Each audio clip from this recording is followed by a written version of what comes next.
Hey guys, it's Alex again.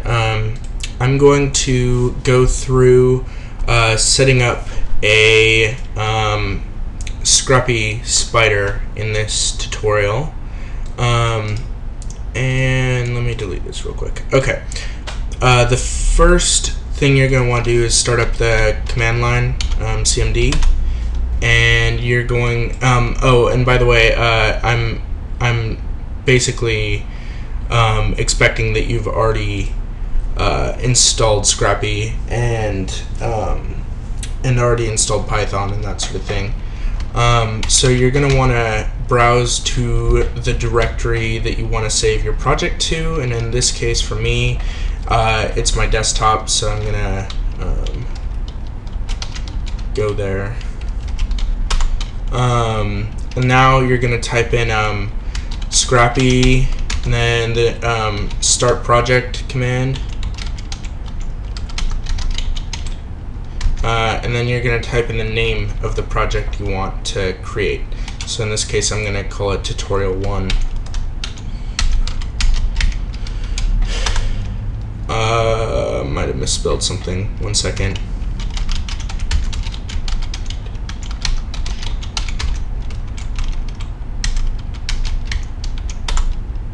Alright, that's good. That means it worked. And it should be on my desktop. Here it is. Okay. The next thing I'm going to do is open up my code editor, which in my case is NetBeans 6.5, because it actually does support Python, this version only, not the newer versions. Something that you should be aware of. And then I'm gonna create a new project from existing source and tutorial 1, and then finish. All my settings should be fine. And 1 second. Oh, and by the way, the command line basically created all the folders we need for this to work inside of tutorial 1. I'll show you that. So basically the config file we're not going to worry about in this. Settings is important, but for just making a basic spider you're not going to deal with it too much. And basically you can add in a bunch of custom things, for instance like timer delays between pages that you're grabbing information from so that you don't get booted off the network. Also, you can set like proxy server IP addresses so that you can go through a proxy server and not just through your normal IP address. You can also set like your spider name and all that sort of stuff in settings. So settings is important. We're not going to deal with it too much in this tutorial, but probably in a future tutorial. Pipeline is also another kind of more advanced thing that we're not going to deal with in this tutorial, but we will in the future, and that is basically post-processing and where you want to display your data. So like if you wanted to put your data in a mysql database or put it in XML files or something like that, you would put it that code in your pipeline. Items, also another more advanced thing we will get into later, but not in this tutorial. And that is basically, items are pretty simple. They're basically a dictionary, meaning kind of like an array of items that you can pass in your project to other files, such as your pipeline. It just makes things simpler. It is basically just a way of managing your scrapped items, and also it has some extra functions that you can do that we'll get into later, which are pretty cool. You can do like pre and post processing on certain things, and that's basically the introduction to what the files do. I'll show you basically what each file looks like. They're very simple to start off with. Not a lot going on. and then in the spider folder, there's not really anything. You have to create a new model or module, sorry, and name it. I think you can name it whatever you want, but just to be safe, I'm going to name it tutorial 1 spider. And I'm going to get rid of all that crap. Don't need it. And then I'm going to save it. And the first thing you're going to want to do is import all the dependencies that you need. I didn't memorize all this off the top of my head, and it's been a little while since I've written a spider, so forgive me. The first thing I'm going to import is the base spider. And this just gives you a bunch of functionality that you may need. Most of the time you probably will need it, unless you're getting into unless you're really trying to customize something. You'll probably use this class, and then you also want the HTML XPath selector. That's really important. That one is good, and I think all the rest I don't need. And then you're going to create a new class and call it the same thing as you named the file. Oops.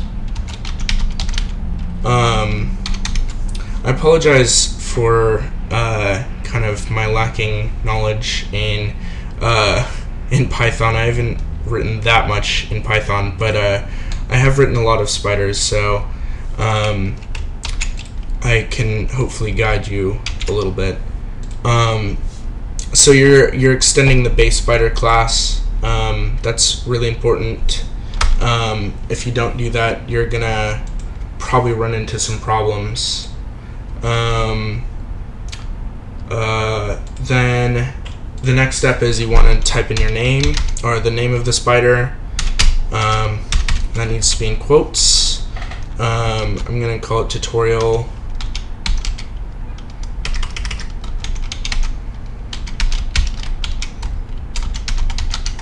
And then the next parameter that you want is the allowed domains. I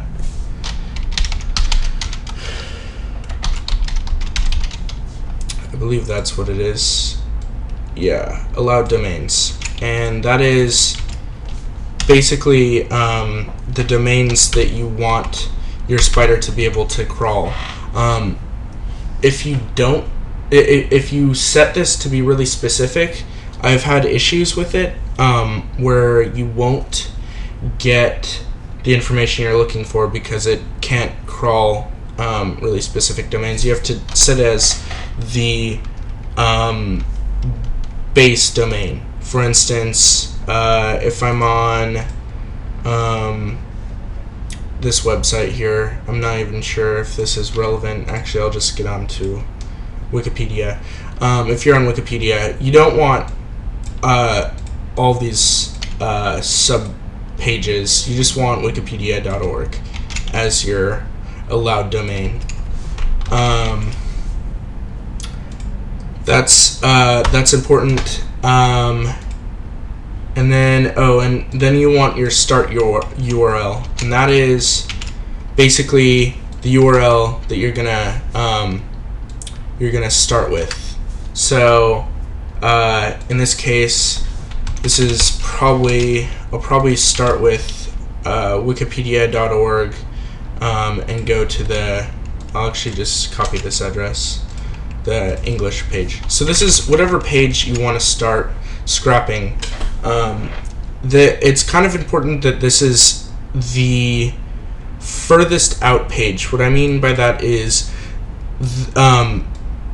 this page needs to connect to all the other pages that you're going to be scrapping. So if you're making it some sort of really specific page on a website, you need to make sure that page somehow does connect back by link or something like that with the other pages that you want to grab.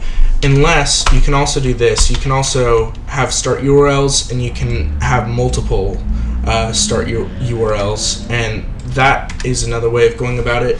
Not necessarily the best way of doing things, but it's all right. And then now we want to write our parse method.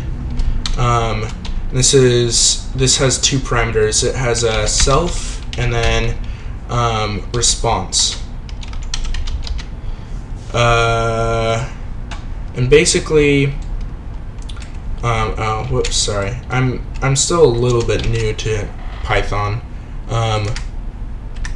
but I do like it. I think it's a good language. So yeah, this is your method that basically gets all the important information. It basically parses everything that you need. You can have multiple methods. You can have like parse 2, parse 3, but the way you would do that is more advanced than we're going to cover in this tutorial.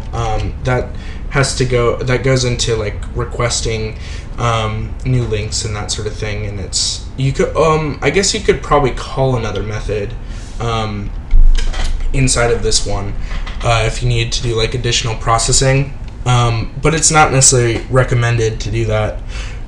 It's more recommended to basically to do that in the pipeline, like I was telling you earlier, but we're not going to go into that in this tutorial. The next thing we're going to do is do the HXS, and we're going to have that equal HTML XPath selector. I'll just copy this. Response. And that basically makes it so that we can use this HXS object, which if you watched my past tutorial on the command line portion of Scrapy, you would understand what this means. Basically, you can use the hxs.select statement to select specific XPaths, which allow you to select specific objects on the website. So what you can do with this is you can do print, because I'm not going to do any sort of like file output in this tutorial. You can just print it out to the to your command line once this actually runs.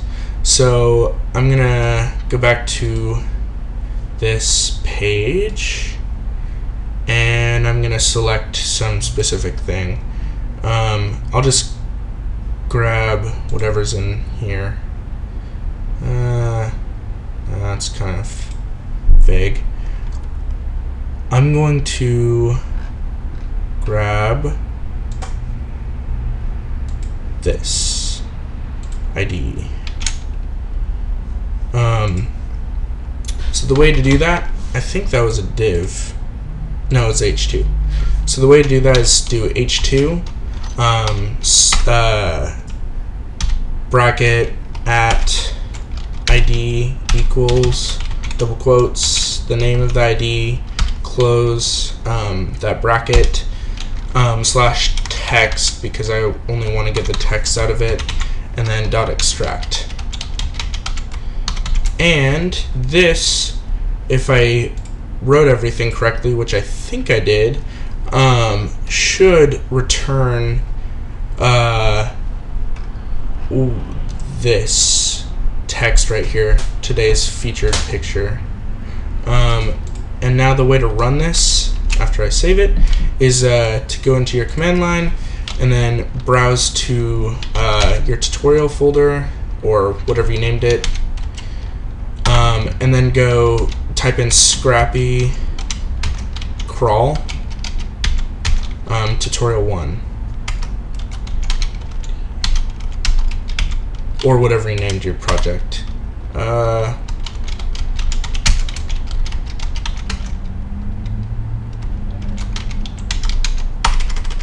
Oh, I think I need to go in one layer deeper.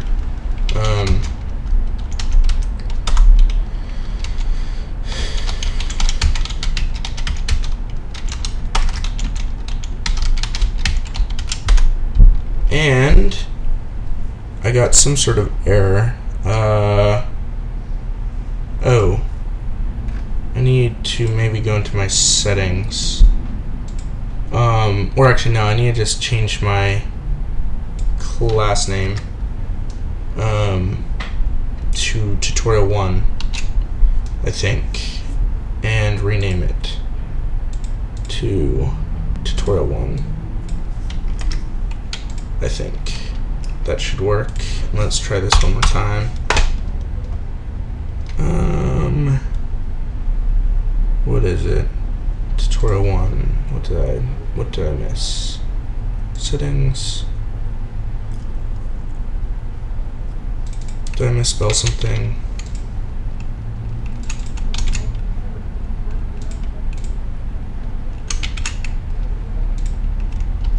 Let me try that.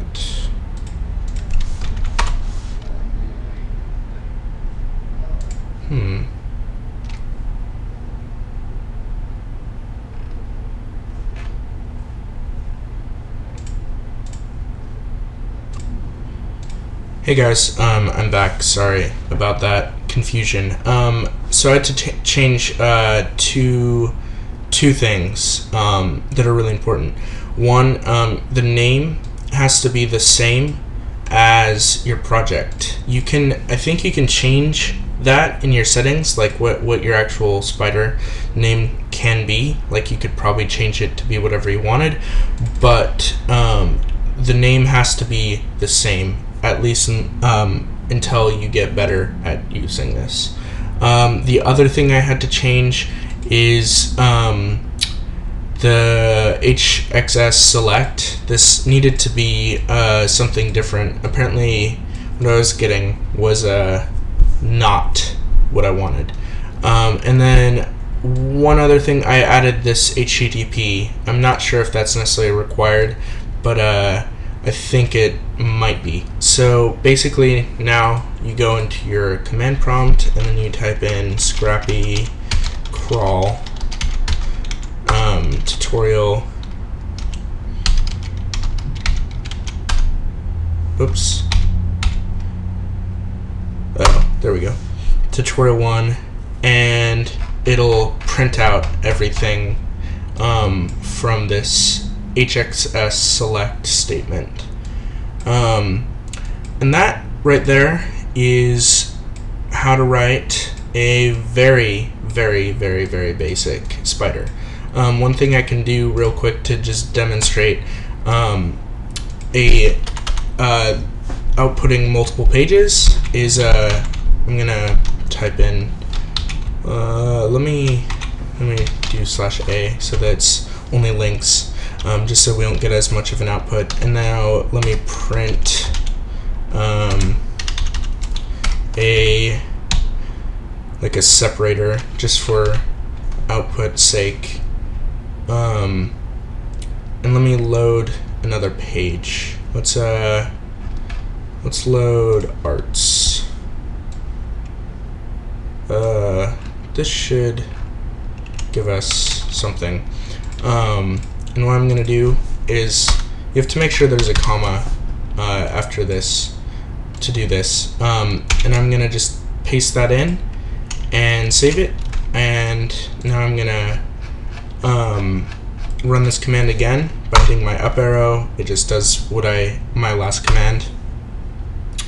And as you can see, there's that break right there, which means that it actually parsed 2 pages and not just one. This is the links. This is the links from the first page, and then this was the separation, and this is the links from the second page inside all the divs. And then I printed it again because I put it on the bottom of this method.